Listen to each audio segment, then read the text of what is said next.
Constitución Política del Perú. Capítulo 2. De los derechos sociales y económicos. Artículo 4. La comunidad y el Estado protegen especialmente al niño, al adolescente, a la madre y al anciano en situación de abandono. También protegen a la familia y promueven el matrimonio. Reconocen a estos últimos como institutos naturales y fundamentales de la sociedad. La forma del matrimonio y las causas de separación y de disolución son reguladas por la ley. Artículo 5. La unión estable de un varón y una mujer, libres de impedimento matrimonial, que forman un hogar de hecho, da lugar a una comunidad de bienes sujeta al régimen de la sociedad de gananciales en cuanto sea aplicable. Artículo 6. La Política Nacional de Población tiene como objetivo difundir y promover la paternidad y maternidad responsables. Reconoce el derecho de las familias y de las personas a decidir. En tal sentido, el Estado asegura los programas de educación y la información adecuados y el acceso a los medios que no afecten la vida o la salud. Es deber y derecho de los padres alimentar, educar y dar seguridad a sus hijos. Los hijos tienen el deber de respetar y asistir a sus padres. Todos los hijos tienen iguales derechos y deberes. Está prohibida toda mención sobre el estado civil de los padres y sobre la naturaleza de la filiación en los registros civiles y en cualquier otro documento de identidad. Artículo 7. Todos tienen derecho a la protección de su salud, la del medio familiar y la de la comunidad, así como el deber de contribuir a su promoción y defensa. La persona incapacitada para velar por sí misma a causa de una deficiencia física o mental tiene derecho al respeto de su dignidad y a un régimen legal de protección, atención, readaptación y seguridad. Artículo 8. El Estado combate y sanciona el tráfico ilícito de drogas, asimismo regula el uso de los tóxicos sociales. Artículo 9. El Estado determina la política nacional de salud. El Poder Ejecutivo norma y supervisa su aplicación. Es responsable de diseñarla y conducirla en forma plural y descentralizadora para facilitar a todos el acceso equitativo a los servicios de salud. Artículo 10. El Estado reconoce el derecho universal y progresivo de toda persona a la seguridad social, para su protección frente a las contingencias que precise la ley y para la elevación de su calidad de vida. Artículo 11. El Estado garantiza el libre acceso a prestaciones de salud y a pensiones, a través de entidades públicas, privadas o mixtas. Supervisa asimismo su eficaz funcionamiento. La ley establece la entidad de gobierno nacional que administra los regímenes de pensiones a cargo del Estado. Artículo 12. Los fondos y las reservas de seguridad social son intangibles. Los recursos se aplican en la forma y bajo la responsabilidad que señala la ley. Artículo 13. La educación tiene como finalidad el desarrollo integral de la persona humana.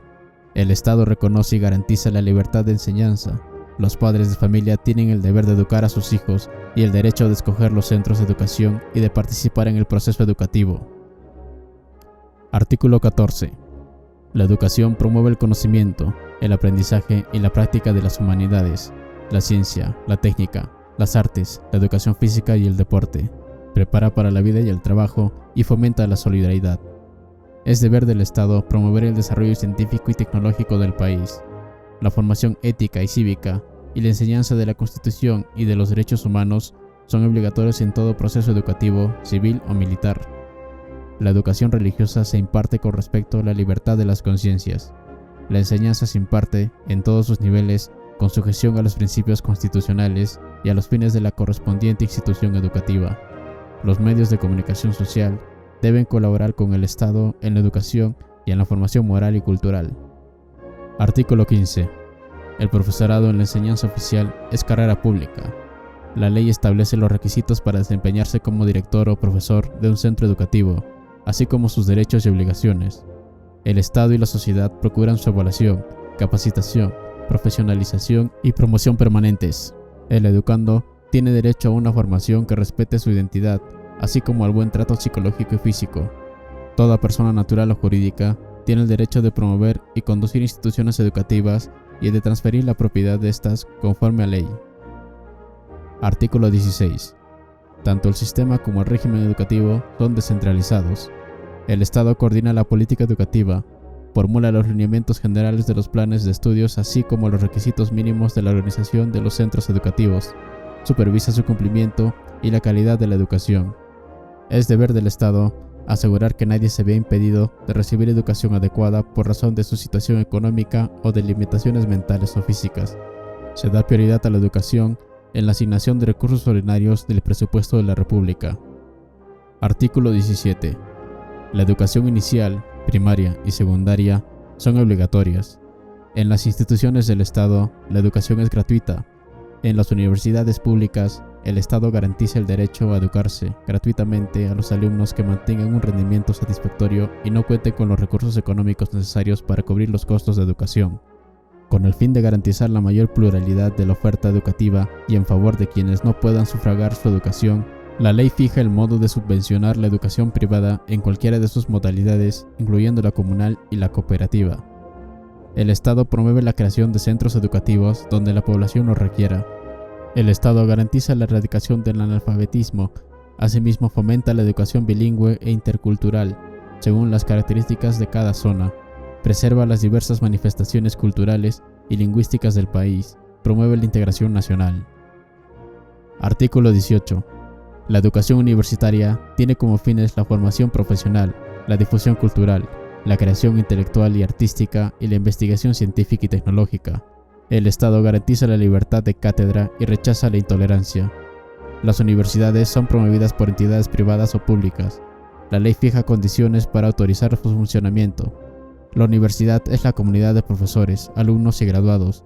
Participan en ella los representantes de los promotores, de acuerdo a ley. Cada universidad es autónoma en su régimen normativo de gobierno, académico, administrativo y económico. Las universidades se rigen por sus propios estatutos en el marco de la Constitución y las leyes. Artículo 19. Las universidades, institutos superiores y demás centros educativos constituidos conforme a la legislación en la materia gozan de inafectación de todo impuesto directo o indirecto que afecte los bienes, actividades y servicios propios de su finalidad educativa y cultural. En materia de aranceles de importación, puede establecerse un régimen especial de afectación para determinados bienes. Las donaciones y becas con fines educativos gozarán de exoneración y beneficios tributarios en la forma y dentro de los límites que fije la ley. La ley establece los mecanismos de fiscalización a que se sujetan las mencionadas instituciones, así como los requisitos y condiciones que deben cumplir los centros culturales que por excepción puedan gozar de los mismos beneficios. Para las instituciones educativas privadas que generen ingresos que por ley sean calificados como utilidades, pueden establecerse la aplicación del impuesto a la renta. Artículo 20. Los colegios profesionales son instituciones autónomas con personalidad de derecho público. La ley señala los casos en que la colegiación es obligatoria. Artículo 21. Los yacimientos y restos arqueológicos, construcciones, monumentos, lugares, documentos bibliográficos y de archivo, objetos artísticos y testimonios de valor histórico, expresamente declarados bienes culturales y provisionalmente los que se presumen como tales, son patrimonio cultural de la nación, independientemente de su condición de propiedad privada o pública. Están protegidos por el Estado. La ley garantiza la propiedad de dicho patrimonio, fomenta conforme a ley la participación privada en la conservación, restauración, exhibición y difusión del mismo, así como su restitución al país cuando hubiere sido ilegalmente trasladado fuera del territorio nacional. Artículo 22. El trabajo es un deber y un derecho, es base del bienestar social y un medio de realización de la persona. Artículo 23. El trabajo en sus diversas modalidades es objeto de atención prioritaria del Estado, el cual protege especialmente a la madre, al menor de edad y al impedido que trabajan. El Estado promueve condiciones para el progreso social y económico, en especial mediante las políticas de fomento de empleo productivo y de educación para el trabajo. Ninguna relación laboral puede limitar el ejercicio de los derechos constitucionales, ni desconocer o rebajar la dignidad del trabajador. Nadie está obligado a prestar trabajo sin retribución o sin su libre consentimiento. Artículo 24. El trabajador tiene derecho a una remuneración equitativa y suficiente, que procure para él y su familia el bienestar material y espiritual. El pago de la remuneración y de los beneficios sociales del trabajador tiene prioridad sobre cualquier otra obligación del empleador. Las remuneraciones mínimas se regulan por el Estado con la participación de las organizaciones representativas de los trabajadores y de los empleadores. Artículo 25. La jornada ordinaria de trabajo es de 8 horas diarias o 48 horas semanales como máximo. En caso de jornadas acumulativas o atípicas, el promedio de horas trabajadas en el periodo correspondiente no puede superar dicho máximo. Los trabajadores tienen derecho a descanso semanal y anual remunerados. Su disfrute y su compensación se regulan por ley o por convenio. Artículo 26. En la relación laboral se respetan los siguientes principios. 1. Igualdad de oportunidades sin discriminación. 2. Carácter irrenunciable de los derechos reconocidos por la Constitución y la ley. 3. Interpretación favorable al trabajador en caso de duda insalvable sobre el sentido de una norma. Artículo 27. La ley otorga al trabajador adecuada protección contra el despido arbitrario. Artículo 28. El Estado reconoce los derechos de sindicación, negociación colectiva y huelga. Cautela su ejercicio democrático. 1. Garantiza la libertad sindical. 2. Fomenta la negociación colectiva y promueve formas de solución pacífica de los conflictos laborales. La convención colectiva tiene fuerza vinculante en el ámbito de lo concertado. 3. Regula el derecho de huelga para que se ejerza en armonía con el interés social. Señala sus excepciones y limitaciones. Artículo 29. El Estado reconoce el derecho de los trabajadores a participar en las utilidades de la empresa y promueve otras formas de participación. Con esto concluye el capítulo 2 de la Constitución Política del Perú. Gracias por escuchar.